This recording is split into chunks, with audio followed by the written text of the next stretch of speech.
Welcome to a new daily top Askreddit video. Today's topic: what's the biggest bullet you've ever dodged?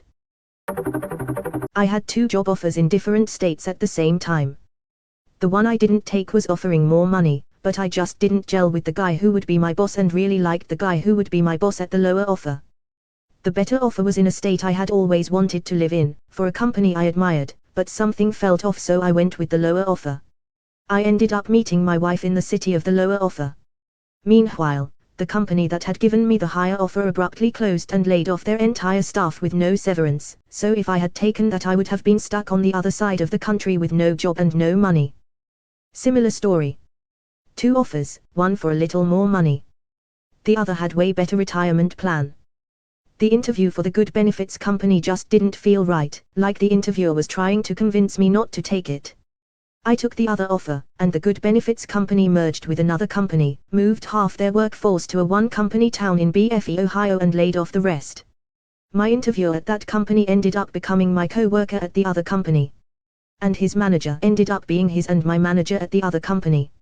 I worked with a guy who had a higher offer at another company in the same city, both in Houston, but he thought it all just seemed too good to be true.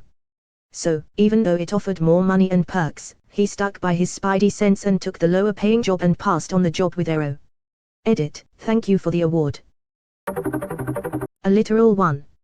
A friend was showing off some handguns he bought with his first paycheck. Checked the chamber to make sure nothing was there, sighted at me and pulled the trigger. Of course, the gun was loaded. Bullet passed over my right shoulder and buried itself in a chair. We aren't friends anymore for some odd reason. Edit, well, this blew up more than expected. Thank you for all the well wishes. I'm fine other than minor deafness in my right ear. Edit 2, it was a 9mm semi-auto made in Serbia. Other than that, I have no idea.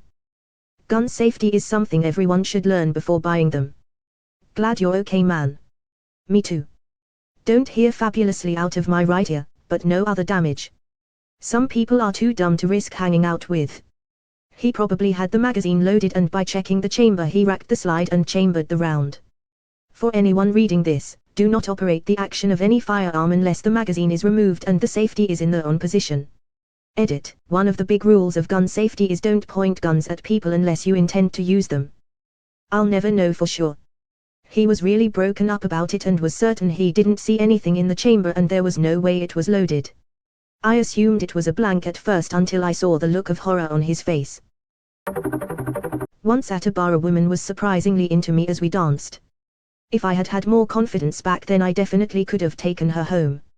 In the end, one of my karaoke buddies ended up with her instead and got caught by her husband that night. I knew a guy that got stabbed by the husband after he went home with a woman. Apparently she liked seeing the husband go crazy on the dudes she brought home. I swear there was a movie or show with something like this. The guy pays tells this dude to sleep with his wife and then beats the shit out of him afterwards. Edit, it was the drone pilot from Jack Ryan. Thanks /u/FTIF. Such a weird scene. That's something I don't understand. If you're the husband and your wife cheats on you, don't flip out on the guy who's with your wife, flip out on the one who cheated, the wife. The guy likely feels just as cheated on as you do. For some reason, most guys want to fight the other guy like they are fighting over the woman, who neither of them want anymore anyway, and it makes no sense. Dude, for sure. That's what I tell the guy every time I'm banging his wife, but they never listen. Exactly. I found out that a GF was cheating when I saw her with the dude at a restaurant. I didn't make a gigantic scene, but I confronted them. He was super nervous and flustered. I patted him on the shoulder and said, "Don't worry, dude, my problem's not with you." Oddly enough, I happened to run into him in a different context years later and we're friends now. I broke my lease and moved out of a terrible apartment complex I was living in to move back home because I was broke. 2 weeks later the whole complex burned to the ground from a meth lab in another unit. A few edits for some commonly asked questions. The apartment was right outside of downtown Birmingham, Al. I didn't have renter's insurance, broke 20Y/O at the time, so wouldn't have got any kickback from that. I did end up getting my security deposit back, which they said I had forfeit by breaking the lease, so that was nice. That meth lab wasn't mine. I packed mine up and brought it back to Florida with me where it belonged. I have a similar one. I broke a lease to move home due to being broke. During the course of that lease there were multiple murders and break-ins all throughout the complex. My apartment was on the first floor, so easy break-in. Edit, for those concerned, it wasn't like a serial killer or anything, just an explosion of gang violence. My apartment was in the ghetto outside of Dallas. That time I didn't go along for the ride when a friend of mine was running weed, years ago, back when it was more illegal. I was bored and unemployed at the time, and passed on this trip because I had to go to a job interview to be a zombie for Halloween festivities at an amusement park. I got the job, my friend got arrested and did 30 days in jail. That sounds like an awesome job. Jail isn't all it's cracked up to be.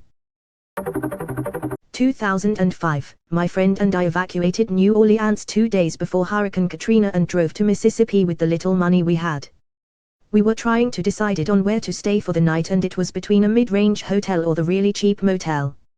Decided to spend a little more for the hotel.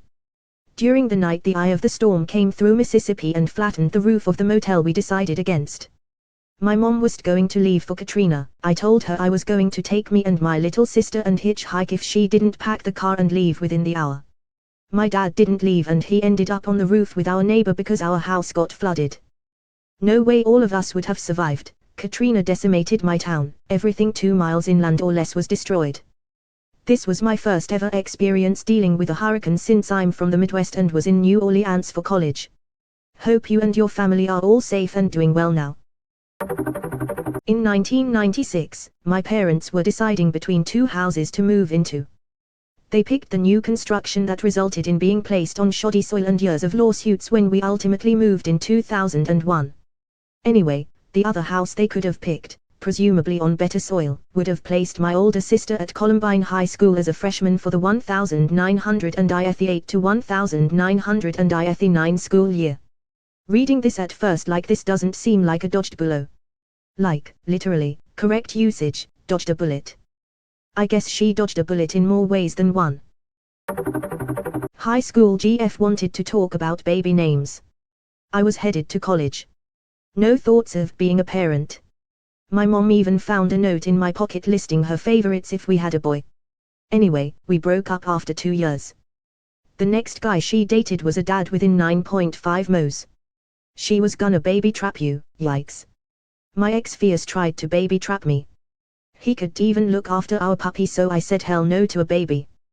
Took the condo off without me knowing and then 2 days later told me he'd come in me. I was fuming but I was lucky. Phew.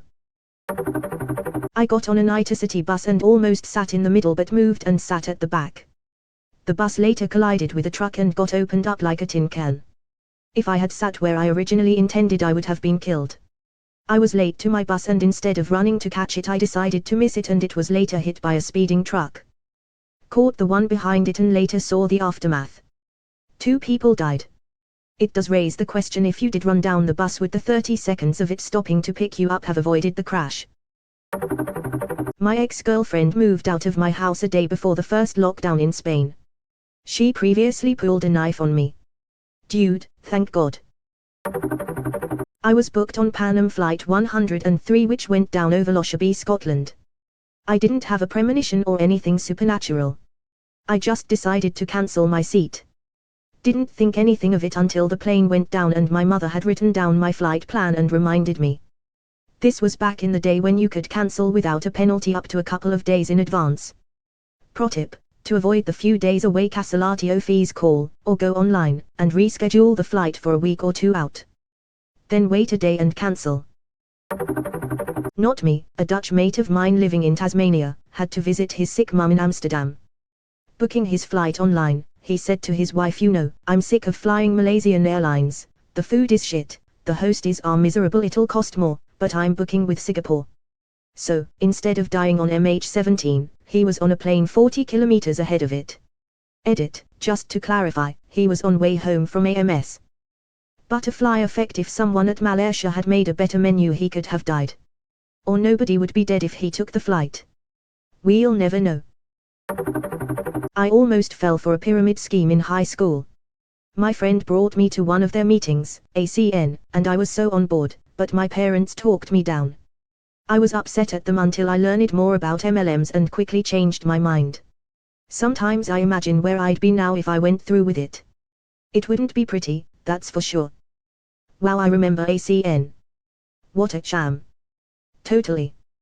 That same friend would sometimes pitch it to waitresses/waiters, and one of them cut him off with "I'm not joining ACN LMAO. I think he's still doing it IRC. He has an actual job for income thankfully, but it's one of those things where they are in too deep to be talked out of it.